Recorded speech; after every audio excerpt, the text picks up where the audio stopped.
I've got a little illustration to try and help us get what we can from this morning. So I'd like my two volunteers up. Volunteers. Right. Come stand up here, Jacob. Tom, come stand up here. Now, what we often do on a Sunday morning is God-breathed revelation. Now, revelation means to take off the veil, to show us what is there, to help us see what is real. And so if we look at revelation in this situation, I'm taking off the veil to reveal some fresh cream strawberry jam slices. Further revelation takes them out of here. Now, according to Tesco's, tea time won't be the same without this delicious cream cake. All ours are made with fresh British cream. Who could resist? Question mark. Now, I can tell you that these puff pastry slice sandwiches with a layer of sticky strawberry jam and a generous layer of freshly whipped cream. Now, look at them. They're lovely. They're gorgeous. Now,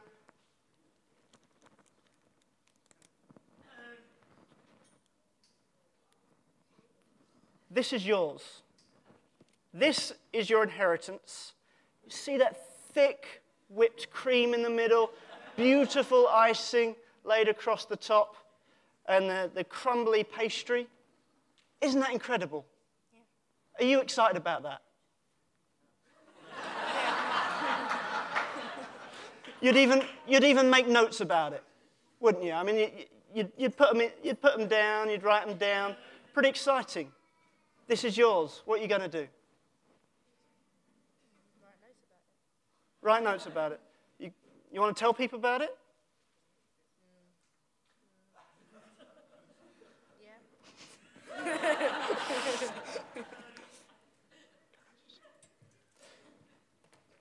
That's it? You just want to write notes about it? Maybe tell people about it? Okay. Tom, this is your inheritance. This is everything that is here for you today. What do you think about it? What do you want to do with that?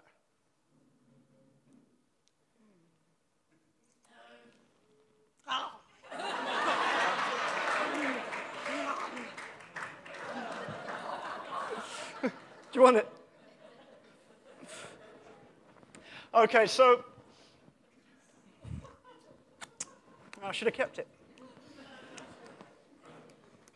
Today will be another opportunity to see what God's revealing to you. But revelation is just the seeing of the truth. It's the seeing of your inheritance. But it's faith that actually explores it, faith that grabs hold of it and applies it to your face, like Tom just did there. So when you're listening, please don't be satisfied with saying, oh, that's good theology. Oh, I didn't see that in the Bible. That's nice. And just leave it in the book, or leave it in your head, or leave it in your discussions. But this is available for us to take and feed on today and apply. Because if we don't do that, we just become good theologians. But the things that will be discussed today can change your life from today. So that is my encouragement to you.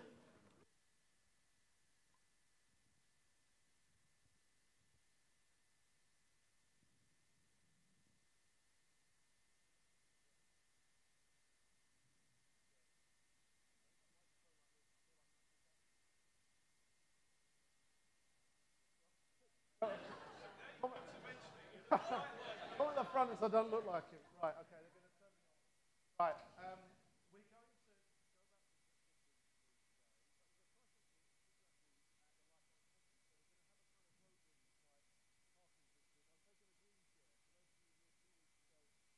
I'm taking a green chair. So, if we can bring you out, we're going to interview. You still can't hear it?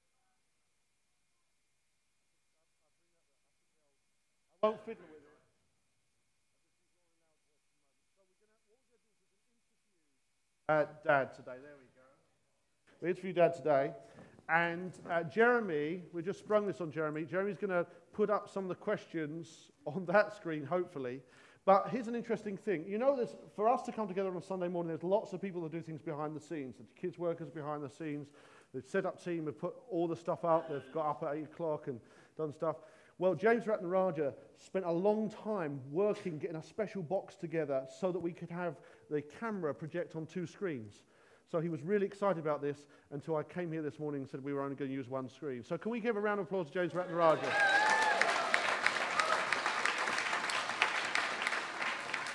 Okay. Right, there we go. How's that? Does that work? Good. Right. So. Nice shirt. Thank you. Oh, matching shirts. It's more like a cowboy movie. Right. Okay. So, thank you, Jamie, for that little illustration, because I think that's good. So rather than rushing on, what we want to do today is we want to look at some questions. Right. And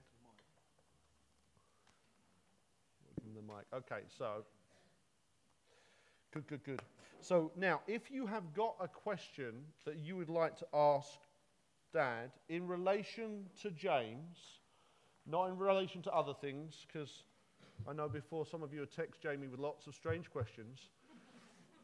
I arrived back from kids' work and all it says, text Jamie questions, and I sent him quite a few about the origins of the universe. But if we're going to give Jamie's number, which is 07813 315 386. So I'll give that to Jeremy to put up while he's doing it. Look at that.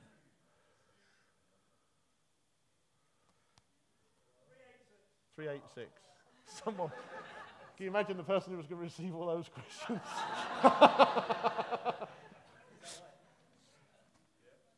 Yep, that's good. That's good. Thank you very much, Jeremy. Good. Okay. Right, so a bunch of people have sent me questions. A number of you may have sent me questions leading up to today, but I left my phone in the office, so I'll look forward to reading those. So apologies to those people who have slaved over those over the weekend.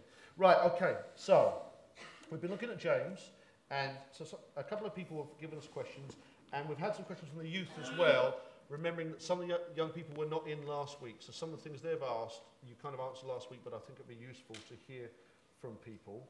So, but let's zone in, first of all, on the whole idea of Plan B. Okay? Could you, how do we, so Plan B is where we're not depending on God, where we've got an alternative option, and it relates to the sermon last week. How can we identify if we have a backup plan or a Plan B? That's a question to you. Yes. I wasn't really listening. I was kind of looking around, you know. I was still thinking about the cake. I'm sure many people here are thinking about the cake. Yeah, let's move. Well, so how do nice to see you all. Yes. And since there's not so many here this week, being the bank holiday weekend, I can actually see more of you, so that's nice. See Brenda over there. All right. Just while we're talking about the cake. Yeah, okay. Good. It's Wogan is the person that, you know, has the show, isn't it? Yeah, as I was saying, it's quite a good illustration, that. You can either hear it, see it, know about it, or you can partake in it. And I just wanted to remind you, when we started on this James series, we talked about training and equipping. Training, you might get to know about it. Equipping is when you live in the good of it. And if you remember, we came through when we looked at the wisdom of God, or we invented the word godliness. We actually said it's not really just knowing more about it, it's actually living in that experience. And we joined together and asked God to help us to move more into that experience rather than just have more knowledge about it. So I think the cake thing was very good. What was that about Plan B? Right, okay. So one of the points you made... Plan B, yes. Yes. Don't have it. You probably could do a little recap on that. Yes. So what's the plan A and plan B? What I was defining was that where it says about not doubting, we have to recognise this is not about trying to build up some sort of super spiritual level of faith, you know, sort of somehow building ourselves up into some sort of almost out-of-body existence. We have to understand what it really means. What it really means is, and as we looked into it, I won't go into all the detail again, but when we looked into it, essentially we saw that it meant that not having an alternative, not coming and asking God for something or looking to God for something, doubting would not be about our ability to reach great super levels of believism, but it would be simply not having that situation where we say, well, if he doesn't, we'll do something else. Remember, we talked about I could ask Dawn, please pass me the water, with an expectation that she would give that to me, because I know what her attitude is towards me and her disposition is towards me. But not an extra sandwich. Pig. But if I thought, you know what, if she doesn't, good old Phil's always there. He's good for a pint, so, I mean, water. So I would be able to get, you know, so I'm asking there, but I've got some kind of scheme up my sleeve in case that doesn't work. And we're saying that is what the Word of God is saying there about doubting. It's about having an alternative. It's thinking, I'm asking God, but you know what? I've got a way of fixing this if God doesn't come across with what I'm asking. Is there any kind of indicators that we are kind of starting to formulate a plan B? Is there any things that people would naturally move into rather than, you know, just thinking if there's an issue facing us, we're bound to be thinking about it in different things?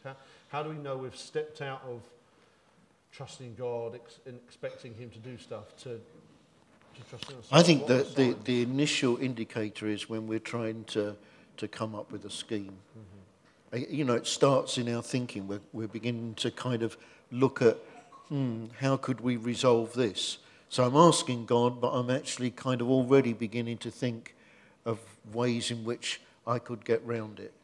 And just plan A is not plan Avril or plan Alan or plan Annabelle, or plan A is my dependency on God, not my dependency on anything else or anything that I might come up with. You know, we got to understand that this is about what God requires. God is a jealous God, and he requires that dependency upon him, not something that we can dig out of ourselves. So we're talking about, like the illustration I just gave, we're talking about, well, if Dawn doesn't do it, Phil will do it. We can also be thinking, you know what, I might be able to do a fix here myself. So it's not even just looking to what we can come up with. It's the requirement of receiving from God is that we're dependent upon God. And it comes out of the truth. If we believe, blessed are the poor in spirit, for theirs is the kingdom of heaven. That's a very, very important position to take. The poor in spirit, remember, is nothing to do with how much money you've got or how many things you've got. Poor in spirit is a recognition that outside of God, I don't have anything that is valuable or commendable.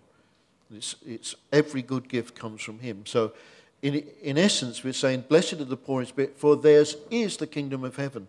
Poor in spirit is the recognition that I can do nothing, but I can do all things through Christ. So grace, the receiving from God, really starts at that point where we say we don't have another scheme, we're not looking for another fix, and we can't fix it ourselves either. Yeah? Would you expect for someone operating in plan A, rather than considering plan B, to be experiencing supernatural peace, or do you not think that's... Not really, because there's a kind of, how can I resolve this, how can I work this out, which always comes with so if they're not gone to plan B, is that one of the underlying things? If you're agitated and worried about something, you're not. Yeah, it's a place of rest. Good. It's a very releasing place. Right, okay. What is our expectation? What is our expectation when we ask God? How can we pause, check our expectation before asking God for something? Or should we even pause and check before we ask? Yeah, probably a good idea. Otherwise we could be asking for a pink Rolls Royce. Or pink Cadillac. Or a pink Cadillac. Or something completely ridiculous. Or something that seems perfectly reasonable to our minds. But that issue of dependency on God allows us to be open to what He would want us to be asking rather than just what we want. So it's part of walking under His Lordship, I think, is being open. And again, we're dependent upon Him. If we're open to Him, we're dependent upon Him guiding us as to what things to ask for and what things not to ask for. It saves a lot of wasted time. How do we encourage one another to declare our unbelief in a matter? Is it a hard thing? It's a hard thing to confess. Well, we saw last week that God's way of dealing with unbelief is to confess it and ask for His help. So we mustn't confuse the two things. We defined doubting in that situation as having an alternative plan. But then there is a situation where we say, like the man we talked about last week who brought his son that was possessed of demons and was being cast into the fire, and the disciples couldn't really help. And then there's all this spectacle going on. And I think that is a story that's worth it's worth just picturing that a little bit, because otherwise we can just gloss over it as being something, what just happened. But here's somebody with their child. Parents will probably have a better understanding of this. And he's taking the risk. And this is a child that's not kind of unwell in a kind of invisible way. This is a very visible thing. It talks about him, the demons throwing him into the fire. I mean, we're talking about somebody that would be manifesting in a very bad, very big way and would be seriously injured and disfigured, and you hardly really want to make a spectacle. And so he's gone through all this thing of coming, and it's crowds of people there, and the disciples are trying to help and somehow not able to resolve it. And then he comes again, and he could have crawled off home at that point and you frankly would have understood it, but he comes and Jesus asks him this question which is so insightful. He says, well, anything's possible to those who believe. And rather than pretend, he chose the route of confession. He said, well, I do, and I would evidence that by the fact that he's still there. But there again, given what I've just experienced, I don't. And what he's doing there, he's not got a plan B, but he's saying, I do, but I'm struggling with something here in the light of my experience. He brings it into the open, he confesses it, and then God, through Jesus, deals with it in a remarkable way, simply by healing the child and delivering the child. And the issue of not pretending and not trying to fake it is very close to the heart of God. He wants reality. and somehow he can handle our mess-ups, he can handle our lack of belief, or any of those things if we are but honest and willing to confess it and say, Lord, please help me. Right, so that's very interesting because you're drawing that difference between doubting being plan B and unbelief. That's interesting, thank you. Right, let's in some senses flick back to the start of James. So look at the bit that says, consider it pure joy when you face trials. So I've got a couple of questions stemming from this. Is joy the same as being peaceful? No. Thank you. Good, next question. So how would you define the difference between the two? Well, obviously the Bible defines the difference. It doesn't just use the one word, it talks about joy and peace and righteousness. So it's clearly a difference. I think peace is a place of calm and rest against the background of any circumstance. Joy is a strengthening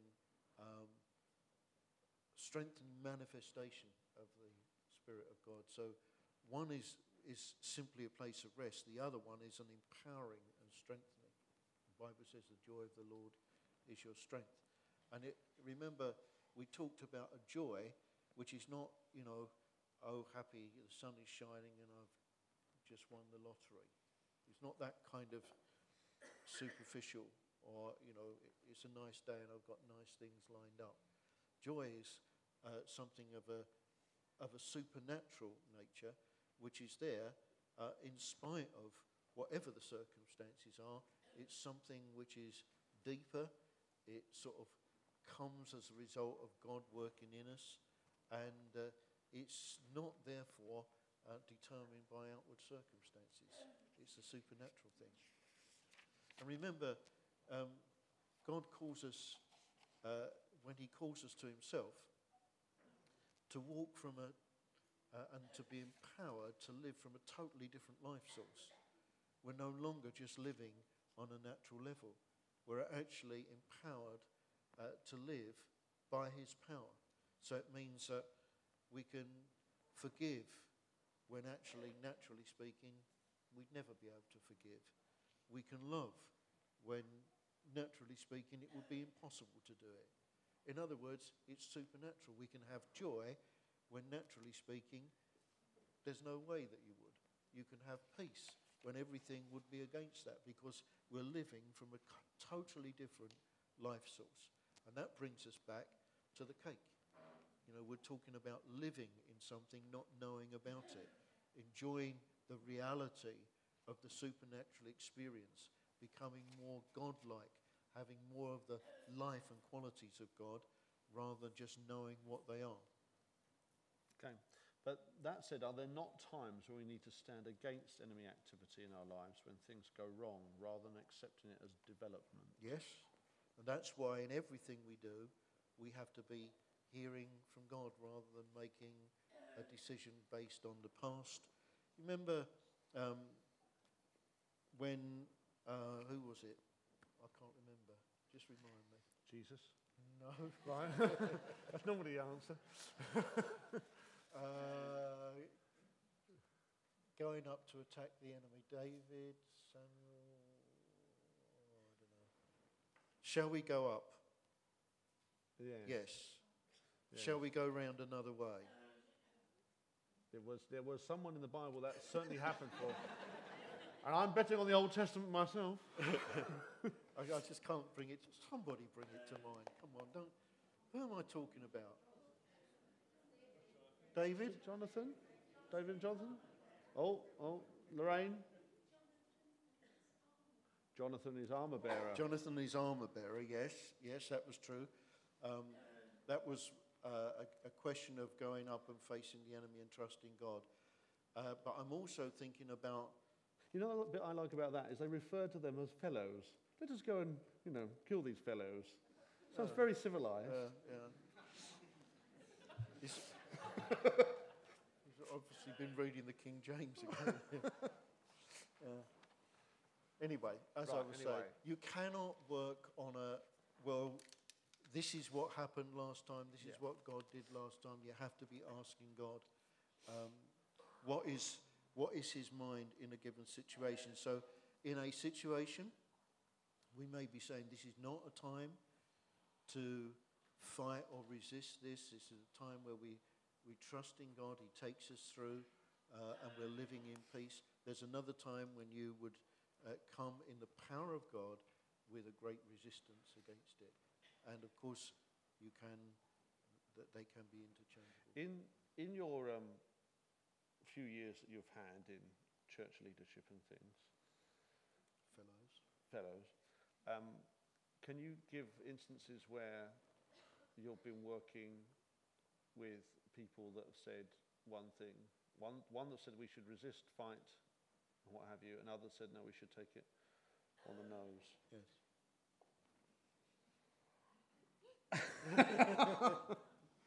Is it worth illustrating though? Yeah. There's often times, when the Bible says we, that's in the plural, we together have the mind of Christ. We come together and we bring the part of the insight or wisdom that we are carrying. The value of coming together is as we share that together, if we're all looking to access the mind of God, what does God want rather than what I want in it, then it gives us the opportunity to actually get the benefit of what God is saying. To have a kind of two views is not necessarily a problem. Just talk us out a little bit how that works in terms of how the leaders consider things that are brought. Explain, because people may not know what happens. Yeah. I think it's a very important thing to operate in the principle of that, where each person charged with that responsibility grants us the benefit of what they're actually seeing and feeling at that time. In a loving and secure environment where you can feel free to really express what you're feeling, what you're bringing, what you sense is right, there's a safety in that place. And out of that, there also has to be a kind of contribution of it, rather than investing my whole reputation depends on you agreeing with me. It's not a place where we can indulge in a kind of insecurity. So we're in a situation, and let's say it was the four of us, Dawn and Phil and you and me, and we bring what we're actually bringing.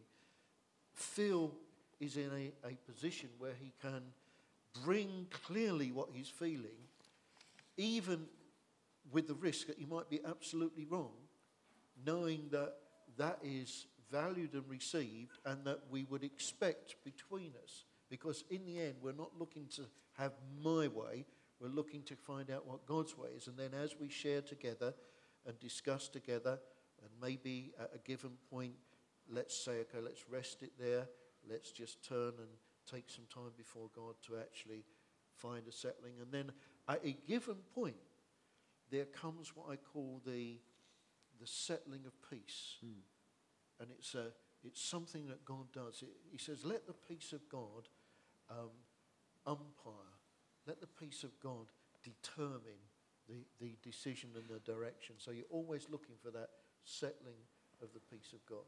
Good. Right, what we're going to do now is we're going to move on to looking at wisdom and double-minded things and pick up a little bit about that. And we're going to take a 2-minute commercial break so I can confer with Jamie. So talk amongst yourselves to the people next to you, see if there's any burning questions you have, and I'll take Jamie's point. Okay, good. How are we doing? Still with us? And part of this thing about James is it's not an easy book. Those of you who are history scholars should look up what Martin Luther said about it. But let's say that I couldn't say that in public because he didn't use nice words. So it's not an easy book, but it's worth a working through. Okay? So this is why we have to grind through. It's not light, fluffy, easy talk. This is kind of meaty stuff. And actually some of the questions coming through about that thing which is really good about us is, you know, so what now? Okay, I take that, I'm starting to understand it, so what does it mean? And so we've got lots of stuff coming up about Plan B. I'm going to give you a couple more moments just to text Jamie with other things that have come up in your discussions, and we'll just pop over some of my preset questions that I got from others first. So wisdom. What is the primary purpose of wisdom? What would be the outworking fruit in our lives? Okay, remember we defined wisdom. It's really, really important because this can be a bit confusing because we use wisdom to describe being smart or having the answers or being clever. In this instance, wisdom is not about being smart, clever and having the answers. Wisdom is about being godlike or having more of the character of God in us. And in order to do that, in order to get to that definition, we jumped on a little bit, and I think it's James 3:17. I've not got it right in front of me, but and we spent some time going through defining what wisdom actually is in this situation. And we concluded that it is all about showing more of the life and character of God. Now, remember, our purpose in being here as representatives of God, those who have been transformed by his power, who live from a different life source, who actually know God, the purpose of being here is not so we sing songs, learn Bible verses or anything like that, it's so that we actually show what he's like by how we live and the values and attitudes that we hold that determine how we live. So the purpose of wisdom is for us to get more of this godliness so that we're more like him and more accurate in showing what we're like. Do you think that godliness was what Solomon was asking for when he asked for wisdom? Or do you think that's a different definition? I wouldn't like to guess at it, so I'll guess at it. I think that we might see both aspects displayed in there. He was actually known to be wise, but he was also known to be displaying attributes of godliness. So I would want to look into the basis of that word. But my kind of guess is that actually he would be incorporating both because he became a representative of the kingdom. You know, the kind of comment that Sheba came up with after she'd actually seen it, and the sense of enhancement it brought to God. Right. So it wasn't just, oh, what a great guy. He got all the answers. Okay. Now, this next question relates to what some of the young people have said, and they weren't in last week, so they didn't hear the stuff on double-minded and vacillating stuff. So can you just succinctly kind of give us a recap on that when it talks about doubting? Yeah, when it's talking about double-minded, it's talking about having. This is not about an indecision. This is about actually having this sort of, yeah, well, I've decided to trust, but you know what? I think I will. I'm not sure. I mean, I could try and work out and fix something another way. It's essentially comes back to this same thing around the area of having this plan B.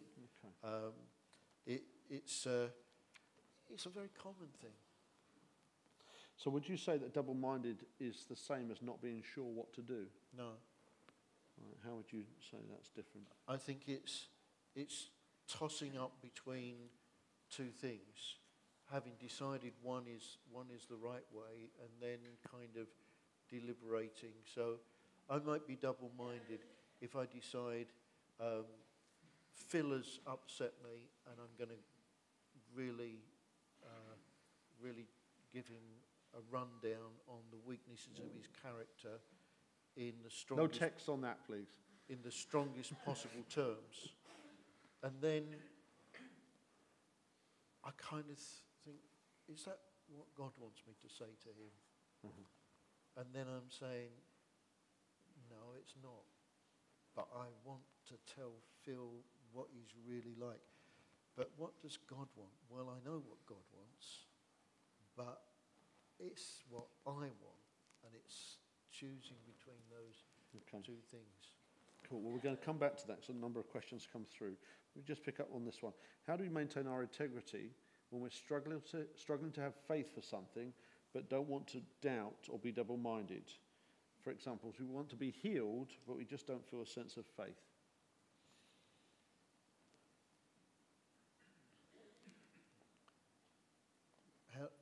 What's the integrity aspect? That we want to have faith for something. When we're struggling to have faith for something. Okay, all right. This is a wrong idea.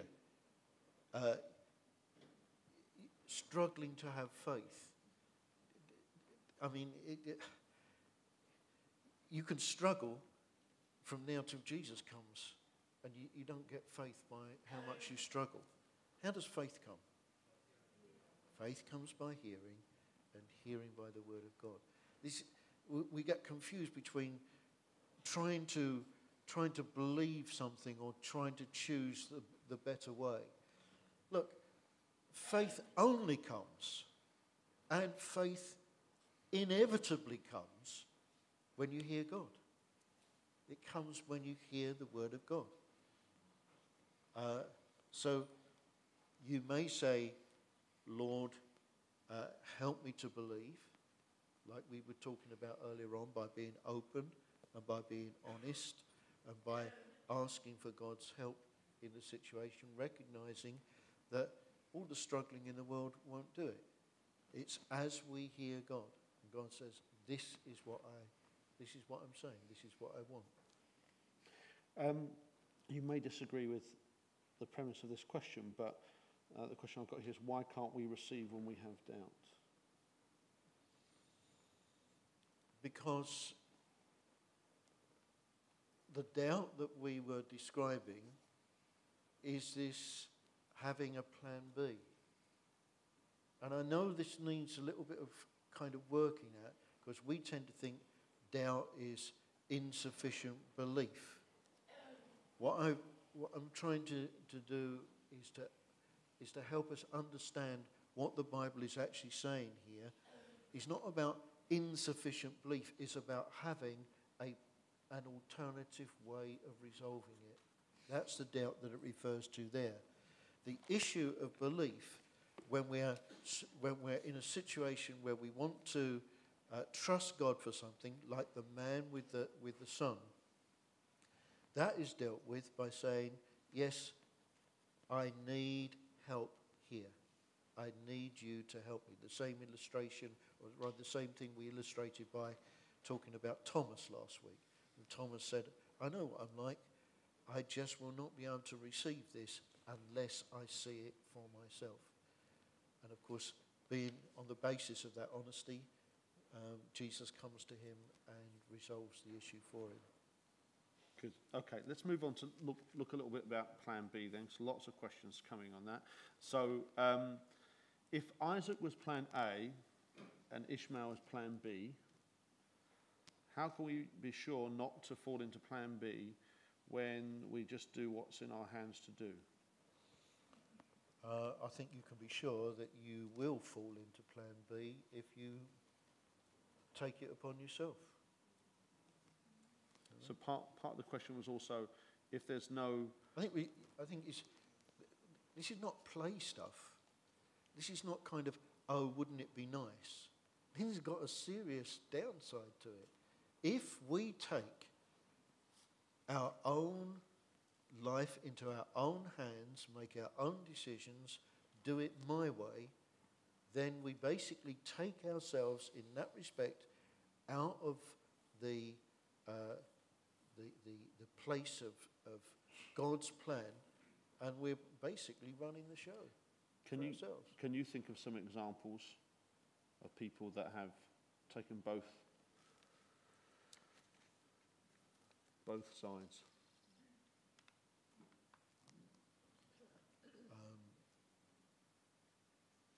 People that you've known over the years. Yes. Without revealing the names of the guilty or the, righteous. Yeah, I've seen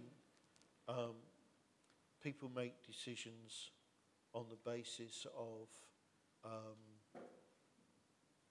deciding they would like to live in pastures green, or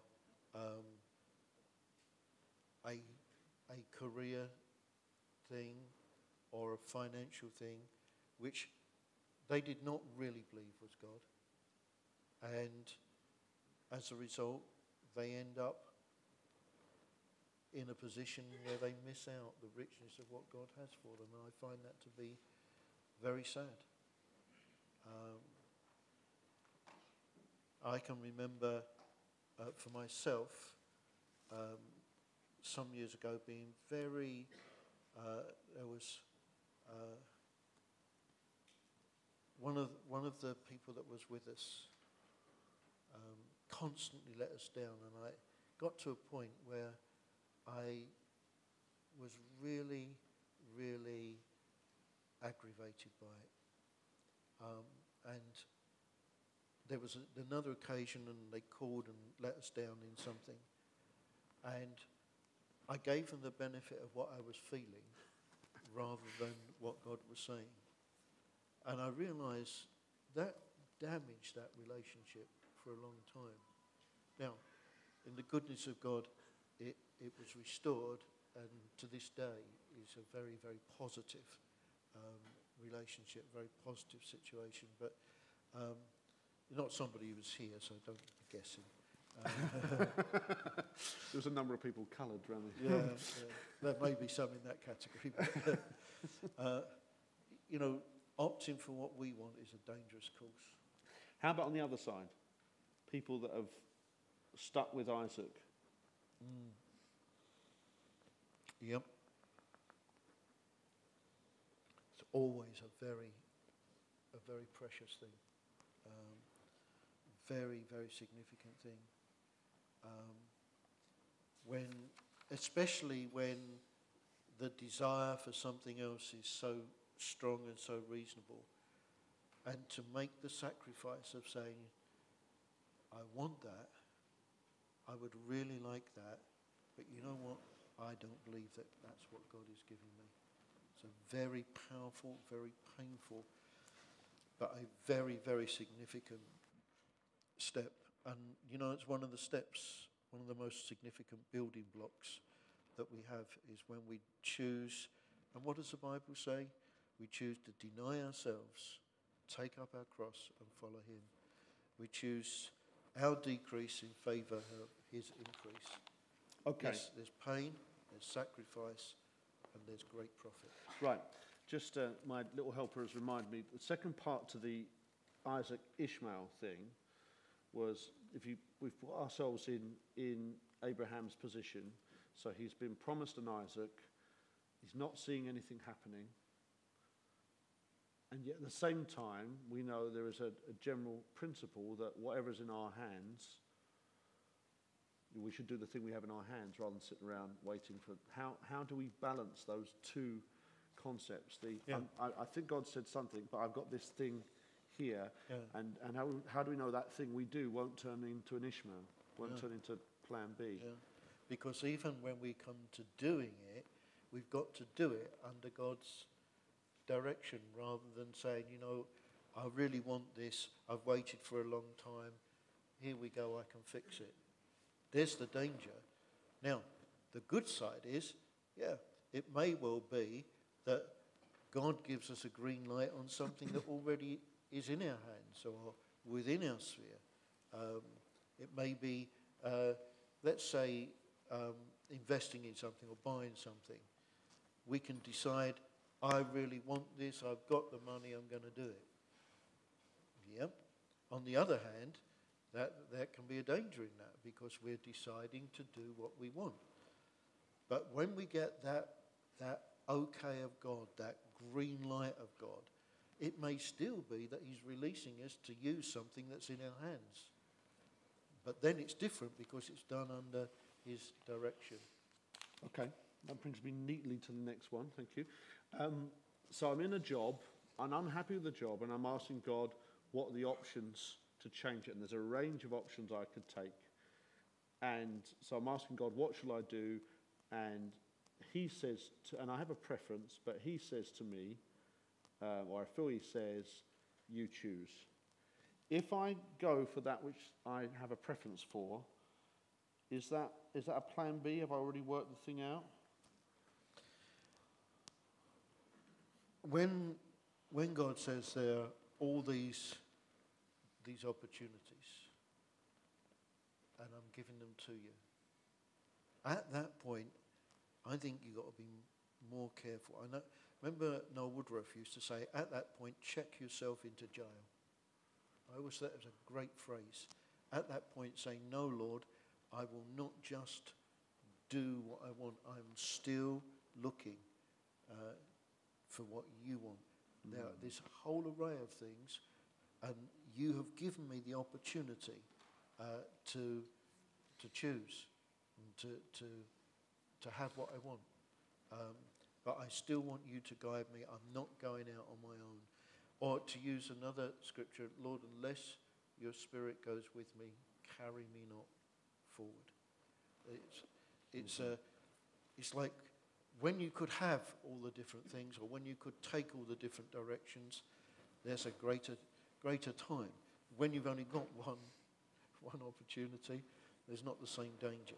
And I think we face that. We face there many opportunities, but we've got to be more careful at that point. We say, Lord, I only want to do what you want to do. Look at what we're looking at, both in the past and in the present, as we thrust afresh into the community. There are many things that we could do, many things within our scope, within our ability to do, but we want to do what God has given us to do, and therefore, whilst it may come in a sense in our choosing, we still want to do that under his hand.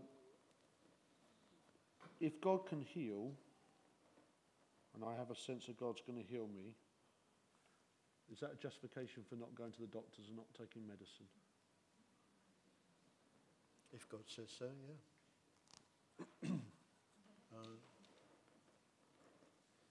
Otherwise, God could heal my eyes, but I can see the full beauty of Phil by using these glasses. You take your glasses. If I took my glasses off, it's actually better. See, I like it when someone's really in the flow. Cheeky, right? Yeah. Good. Right, Jamie. Any last-minute ones? We've got a bunch more. Right, give us your best one.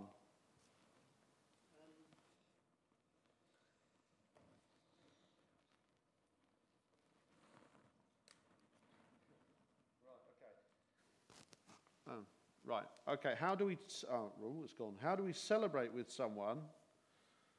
I would disagree with this question to start with, but anyway. But how do we celebrate with someone when they've chosen to pursue Plan B or make their own way? Lots of... Obviously, me, like, that's Plan B. I'm not celebrating. Go, off ski, mate. So, someone's chosen Plan B. Well, of course, what we think is Plan B, because there is that, isn't there? Yeah. That actually it's up to each person to choose Plan A and Plan B. While you think about that, it reminds me of someone, Martin may remember this, someone I remember who was in a youth group when I was a young person, not so long ago. And she had a prophetic gifting, real clear prophetic gifting. And she was going out with this guy, And they kind of broke up, but she still liked him. And so he went to a North American country, and God told her to go there. And when he came back, God told her to come back. In fact, wherever he was, God told her to go. I'm not sure if that was plan A or plan B, but I think it was convenient. all I can say is that with some people, their ability to hear God leaves me bewildered that he would ever have any time left to listen to me, because they seem to have such an ongoing and often contradictory. You know, in the end, that's not my responsibility. I know that God doesn't give up, and we mustn't give up on anyone unless God has said that's, finished with them, and that doesn't happen very often. How do we celebrate with somebody who is pursuing plan B? Well, we've got to retain our own integrity. And I suppose having made clear, if we feel it's our job, our responsibility to do so in that situation, then the responsibility is with that person before God. So it may limit to some degree the wholeheartedness of our involvement, but to still be able to celebrate with them. Yeah, I mean, we're not there to be judge and jury. So I think there are certain situations which you may say, this is so wrong, I'm not participating in this. There are other situations where you say, I'm not going to try and impose my will by engineering something externally or bringing some legalistic position in order to impose some kind of restriction upon you. I don't really feel that's our job. So if somebody says, look, I need some money, I've found a way to rob the bank, you say, I don't really believe that that's right. The Bible says you shouldn't steal. They rob the bank, they got a lot of money, and they invite you to, a big lavish party somewhere on the basis that they've got all that money. Would you go? That's the kind of question, is it? Depends where the party is. Yeah, that's the kind of question, I suppose. Yeah. Right, one last question. This is more Paxman-esque question. Can you give us an example where you've chosen plan B? I did just now. Another one. Can plan B become plan A? Yeah, there was a second part. Can plan B become plan A? Well, God can do anything. So and we cannot really comprehend the depth of his mercy. So, yes, God can take plan B and make it into plan A, but I wouldn't want to encourage anybody to start out on that basis.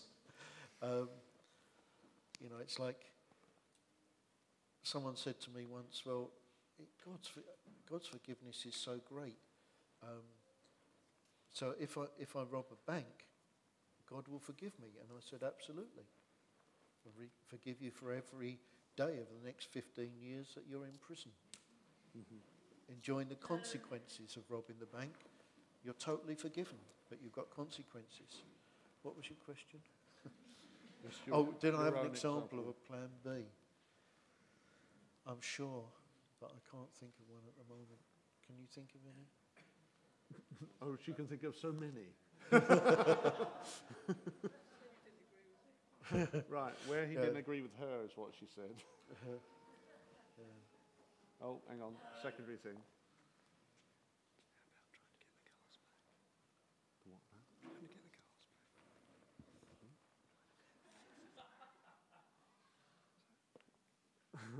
No.